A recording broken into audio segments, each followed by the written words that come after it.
intricacies of deep fakes. Our engineering teams are working every single day on threats. Yesterday that Utah has banned the whole entire state for viewing Pornhub. What Utah has done is required individual sites to collect the private identifying information of every visitor and store it. And that is something we simply were not willing to do. What did your daughter say when you told her that you were getting involved with the porn industry? So instead of telling her, I asked her what she thought. We got a pretty open household. My kids, obviously, my work is very public as a criminal lawyer. Once you come upon pornography, okay, this is fantasy. Pornhub has a sexual wellness center. Nobody knows Mind Geek's doing that. Literally the first person that I've met who is in SLAW. Mm-hmm. Sex and love addiction. Yeah. Our view is that sexuality is a human part of adult expression. Now, all things have to be done in a healthy way. Here comes the best, the most well-rounded, best-smelling, nothing off-limits podcast in the world. Welcome to Quadcast with Kortney Olson, the woman with the world's deadliest thighs. Let's get ready to mumble!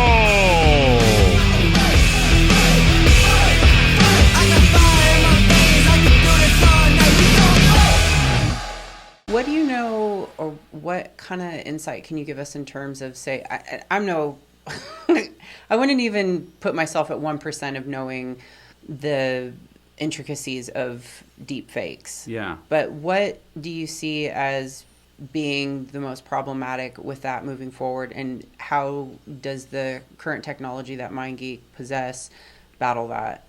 Yeah, so that's a great question. Obviously, and maybe it doesn't go without saying, but it should, our terms of service clearly prohibit the use of deep fakes. That is, AI generating, the likeness of a real person in a sexual context. That's absolutely prohibited. Our verified uploader program is designed to combat that, to ensure that we're talking about a real live person who matches their content, as seen by both computer and human moderation, to ensure that it's the same person depicted in the content as the verified uploader.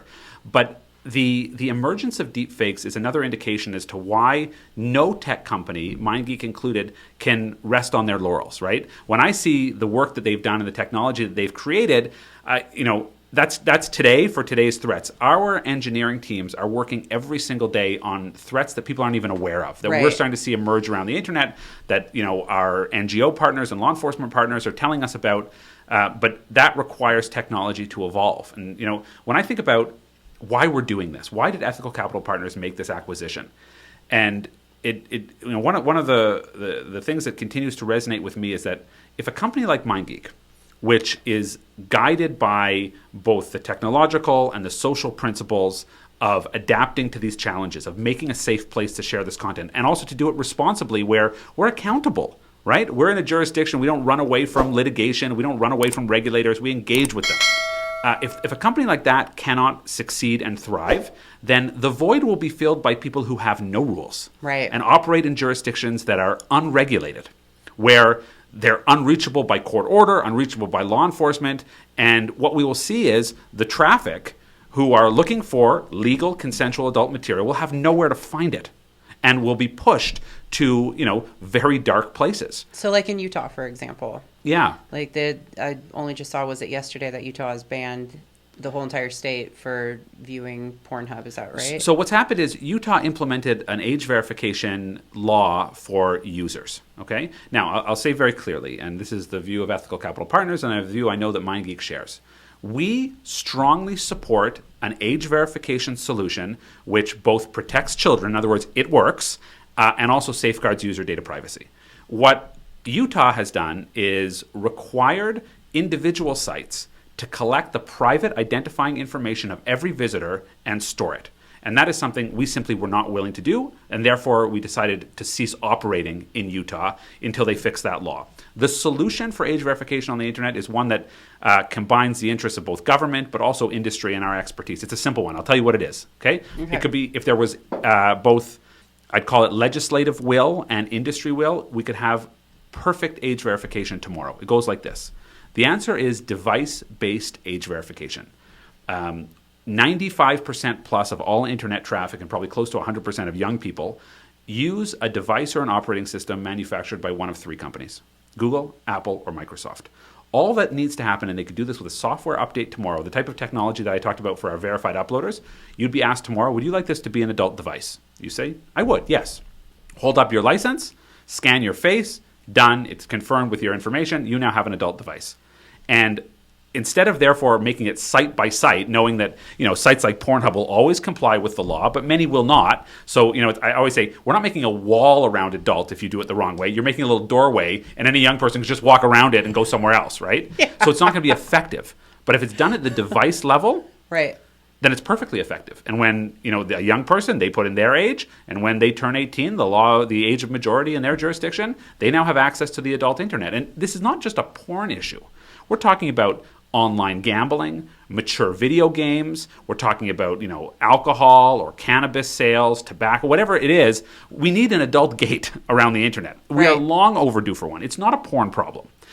So I can tell you, ECP and Mind Geek are more than happy to be part of that solution. In other words, the device is the key. We will help. We will build the lock on the other side. Got it. But what Utah requires is that we collect the very private, sensitive information of users. So number one, it won't work because people just go to a different site. Young people will go to a different site. And number two, we cannot expose people to that type of privacy, huge, massive infringement on their privacy. So we are working every day and calling for device-based age verification. I know it's coming. I have faith, right, that governments want to get this right. Industry wants to get this right. And we are, a very eager participant in that solution. But at the same time, when it comes to a state like Utah, as they've said clearly, they're really just trying to, keep people from seeing adult material. That comes from a religious, a political, ideological view. We are not going to be involved with that. And right now, we made the hard decision to suspend access to all of our platforms in Utah. Oh, it's super interesting. What did your daughter say when you told her that you were getting involved with the porn industry? So instead of telling her, I asked her what she thought, right? Because I hadn't made a firm decision yet. But we got a pretty open household. My kids, obviously, my work is very public as a criminal lawyer. They read about my cases in the newspaper. They hear about it on radio or online. So we have very frank discussions. So you're telling me you have adult conversations with your kids and not put your head in the sand? Well, I'll say this. I've tried for as long as my children have been verbal to not speak down to them. Yeah. Now that sometimes you have to translate things a little bit, right. But I don't believe in talking to kids like they're kids because one of the things I do on the side is I'm an adjunct law professor. I teach the law. I teach the law of evidence. I teach criminal evidence, and I always say the topics that we're dealing with. Let's say I'm teaching my students in law school. They're no more complex or no more sophisticated than a 13-year-old can understand. We just have dressed it up with some fancy language. But when it comes to the animating values in our Constitution, in our criminal law, young people have no problem understanding these issues. You just have to speak to them. Strip out a little bit of the complex language, and they're right there with you. So I've tried to do that with my kids, and we have all sorts of agreements, disagreements. In fact, I've got great insights from speaking to my kids. When I spoke to my daughter in particular, and I asked her what she thought, she'd already kind of knew what I was up to. This was, in sort of the second year of COVID. We're all working from home. They're doing some school from home. I'm doing lots of video conferences, and they can hear what I'm talking about. So they're sort of piecing together at least what's being pitched to me. And I asked her what she thinks, and she says, "Look, this material is going to exist, no matter what, right?" People with the right values should be involved with it. Otherwise, who will be involved with it?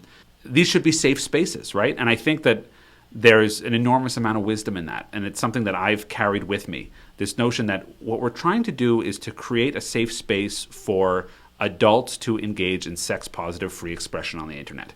And if we don't protect those spaces, I think we do our society a disservice. Now, how do you protect those spaces? How do you balance a lot of competing interests? How do you balance, privacy versus security? Well, these are complicated questions, and they're ones we need grown-ups in the room dealing with this. We also need the adult industry to emerge out of the shadows and proudly engage with government and regulators and law enforcement and academia, all the things that mainstream companies do and the great benefits that come as a result of doing that. Those have been shut out by adult because ownership generally isn't willing to engage openly, or they don't have the life experience or the expertise or the networks to do that because they've sort of, grown up in the adult world. That's where their professional career has been. So one of the really cool things about not just our partnership at ECP, but our advisory board, is that we made it part of our mission to reach out to diverse individuals with diverse life experiences and skills with a real dose of humility, saying we don't have all the answers. This is not like a tech bro solution. We're going to come and fix adult, right? Far from it. What we're going to do is listen and learn from the people who have all sorts of interests, whether it's law enforcement working on human trafficking day in, day out, whether it's sex workers who are trying to balance their privacy interests, their financial interests, trying to make a living, right? With academics who are studying this, with experts who spend their careers, and like you, in female empowerment, right? And education of young people. And how do we educate young people about what pornography is and isn't, so that nobody thinks it's a representation of real life or is a replacement for sexuality. I think you look at Hollywood movies, for example. Nobody goes and watches John Wick and says, "That's my tomorrow. I'm going to do gun fu and be an action star." This is fantasy, right? Young people need to get that same education where they say, "Look, once you come upon pornography, okay, this is fantasy. It is not reality." And we've engaged. One of the things that I didn't know about Mind Geek was that Pornhub has a sexual wellness center. We have a psychologist writing articles regularly about healthy consumption of adult material, about the place of fantasy and sexuality, right? Nobody knows Mind Geek's doing that, which is a big part of our mission here, is to expand the reach of these programs. They're important. I wanted to highlight that. I know that was one of the first questions I had for you, and being in recovery, and I think I mentioned I have a friend I met a couple of years ago who it's literally the first person that I've met who is in SLAW, sex and love addiction. Yeah. And her talking about, her how many times a day she was masturbating, and then going through the 12-step program and the level of shame and guilt, especially being a female. Yeah. And I was like, wow, this really is a thing. And her talking about, the massive tidal wave that's about to come crashing down of young people who are now addicted to this. And how, that translates into, there's so much going on outside of on the internet. And, I don't know if this is happening up in Canada. I think I've seen a few, articles here and there, but in regards to, say, what's it called? Drag story time. Yeah. Where, we're now, people are saying that, we've gone too far in normalizing this in such a way where it's impacting young kids at a kindergarten level. And right. I mean, I'll say this. So, there's an interesting amount of research that's been done on that kind of interaction in terms of healthy consumption of porn, when it can become unhealthy. The trouble is, a lot of this conversation has been weaponized by people with certain religious and political ideologies, right? You hear there's declarations in certain states, Utah is one of them, that say, porn is a public health crisis. Well, one of the things that we've done here is we brought to the table, researchers and academics who spend their lives studying this, and they say, that's nonsense, number one, okay? What you really mean, what is really meant by that is that you have a worldview, a particular political or religious worldview that says sexuality, and with a very strong focus on female sexuality, needs to exist in the bounds of the box that I've designed. Right. So if you're not compliant wife and mother using your sexuality in service of what our ideology says is okay, everything is unhealthy on the outside. So I'll just say very clearly, our values, we reject that entirely. Yep. Okay. Our view is that sexuality is a human part of adult expression. It's an important place of self-discovery. It's a place of play. It's a place of role reversal. It's a place where people, get something they can't get anywhere else in their lives. Now, all things have to be done in a healthy way, right? They have to be done in a safe way. They have to be done in a secure way. They have to be done in a legal way. They have to be done in a healthy way, right? Physically healthy, mentally healthy, right? And that's part of our sexual wellness center, the sexual wellness center, that you'll see daily articles that talk about, real sex life versus porn, that they're different. But fantasy and just like in literature, has a very important place in our lives. It expands our minds. It shows us possibilities that might not be possible in our real life, but could inspire parts of our real life, right? We hear of many couples who not just consume this adult material, but actually create it together, and that's a core part of their relationship. For me, I think also getting to meet sex workers totally in a significant way burst this bubble of my preconceived notions. And I am meeting all the time sophisticated, thoughtful, articulate, worldly feminists who are producing this material from a place of real free expression. And we are a platform for that. And I'm proud to be that platform. Right.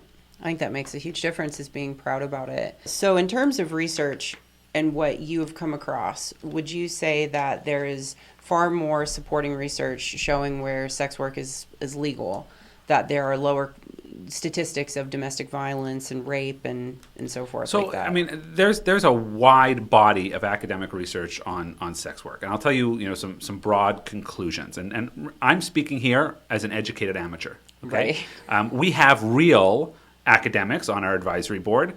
For example, when I first began researching Pornhub, I came across a Canadian master's thesis that had been written by a scholar who, by the way, has lots of perfectly valid critiques of the platform and of the platformization of adult content online. But I read this thesis and I said, this is the person we need on our advisory board. Not because she agrees with us, not because she's fully supportive of every decision the company makes. That's absurd. That's an impossible standard. It's not who's looking for yes people, right? We don't want them. And I approached her. She's right now writing her PhD thesis funded by the Canadian government on Pornhub. And she's now a member of our advisory board. This is her life's work, has been devoted to researching and studying online sex work platforms. Or Val Weber. And Val has done an enormous amount of work in the performer health and safety space. And that's the real public health issue. It's not about the consumption of material, but ensuring that it's created safely. So, when this is where the research is very clear. When sex work is criminalized, all right, and this is true with prohibition virtually of any kind, but when sex work is criminalized, the incidence of violence, and I'm talking about the possibility of real bodily harm and death to individuals, increases exponentially, because there are no safe places. Law enforcement is not an ally. Social services and supports dry up. Criminalization only endangers sex workers. Pornography, obviously people should know this, is not just legal, but it's constitutionally protected free expression. Okay, and that means that we have a real duty to create a safe space where this safe and constitutionally protected expression can flourish online. There's a lot of back and forth from an academic perspective, and what we've tried to do is to draw on sources and engage advisors who are not coming at this from a religious or ideological perspective, right? Who are just looking as to where the facts point. And I had, for myself, so many myths exploded just by getting the benefit of that research. That when you create safe environments for this work, the incidence of all these types of violence and other harms decreases drastically. We see that in jurisdictions around the world, and we certainly see it when it comes to the creation of adult material. And when you say safe space, define that. Yeah, so what's the mission of Mind Geek's platforms? It's to create an environment where, number one, safety and security are prioritized. That is, people can only upload their own material after they've been verified, and we ensure that it is not illegal or otherwise violating of the terms of service. So it creates a platform where people know they're only going to get legal, consensually produced material. But we also are creating a community here. I always say that without sex workers, without our content creators, there's no platform. Right. You got an empty website, it's no good. So we always need to focus at the center of what we do, the interests of content creators. And there are broad interests. Now, of course, we're not talking about a monolithic group. Everybody has different viewpoints, agreements, disagreements, but we agree on something fundamentally important. Okay, and this is where, for example, we stand in stark contrast to groups like Exodus Cry. We fundamentally believe in the right of these individuals to exist. That is, we value their right to express themselves freely. On the other side, they can dress it up in language of human trafficking. That's not what it's about for them. They fundamentally want to abolish sex work. In fact, there was a position, one of our critics held the position of director of abolition at Exodus Cry. Abolition means erasing people. Right. Extermination right. is what it means. Now, they've, in a very, I think, ironic way, co-opted the language of, slavery abolition to make their point. But what it means is they want to exterminate this class of people. And we stand firmly on the other side of the street, right. where we value the inherent dignity of individuals to make free choices. We believe that people can make free choices, right? We believe that sex work is not equated to exploitation. That is, individuals can make rights about how their own self-determination should unfold. And I believe in a free society, right. fundamentally at my core, as do my partners at Ethical Capital Partners, right? We believe that people can make free choices. We believe that adults are adults. They don't need to be infantilized. And to us, this is obvious stuff, but you have a big body of the internet, this who they have an outsized voice, right? Particularly because voices like ours have not been filling the void, and that's changing.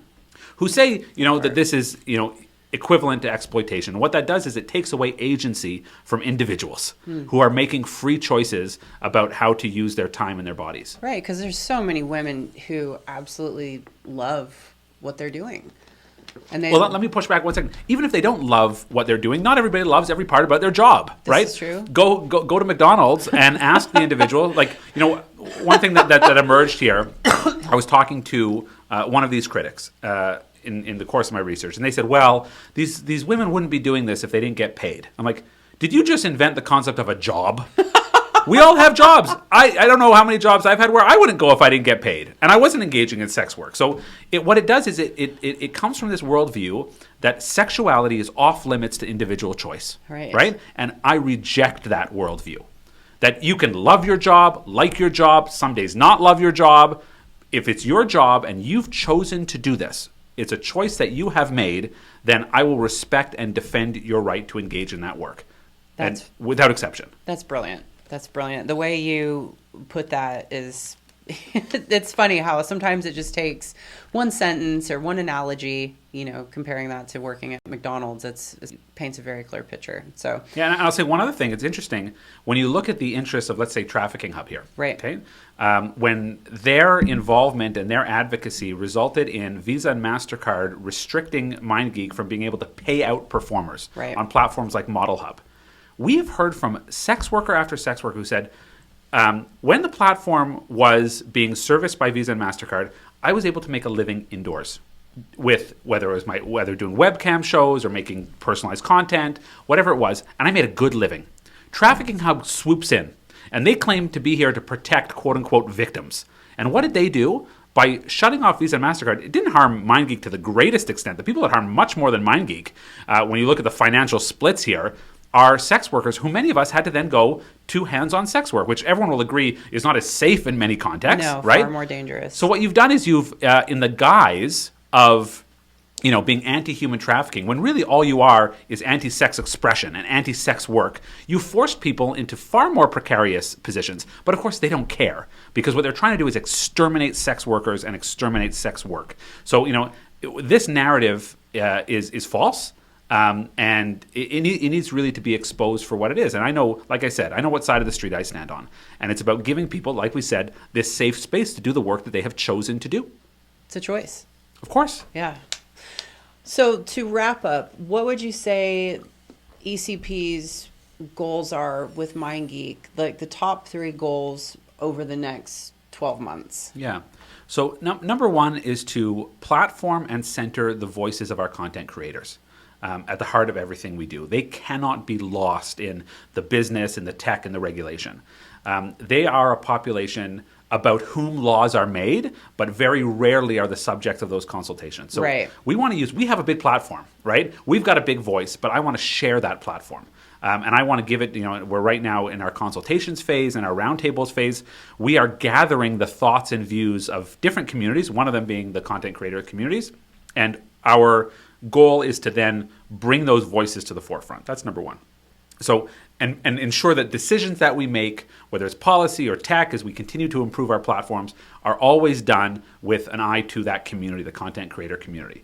Okay, that's number 1. Number 2, we're going to continue developing the fabulous technology that Mind Geek has. We're going to continue investing in it and supporting it and finding uses beyond simply keeping our platform safe and secure. Number 3, we are going to be a very active voice in what is important regulation that is being debated and created in jurisdictions across the world. This is on topics as wide-ranging as age verification, as I told you. Right. We're talking about supporting device-based age verification and being a partner in that. This is no one player alone. Government alone can't tackle this. Device manufacturers alone, adult, social media, we all have a role to play because we recognize that there are spaces where children ought not to be on the internet. So when it comes to those discussions and many others, how do we, standardize practices in jurisdictions to protect children, to ensure that child sex abuse material is screened by government agencies and then those lists are distributed out so we can always be at the forefront of this. So it's about being part of this public discussion, right? With law enforcement, with regulators, with NGOs. And, those are our goals. And, I'm a big believer in setting, significant goals. And I can tell you this, in a month and a half, it'll be 2 months shortly. I can't believe how much work we've already accomplished, right? That's so true. I keep forgetting time is sped up so much. Yeah. March 16th, we launch. It feels like a year has passed. I don't know for you. For me, it feels like a year has passed. I can imagine, for yourself, that would be. and that means that we're hard at work, right? It means that our partners are hard at work, our advisors are hard at work, the team at Mind Geek is hard at work, because we share the same values. We're going to protect children. We're going to safeguard intimate images. We're going to fundamentally respect the rights of individuals to self-determination and free sexual positive expression on the internet.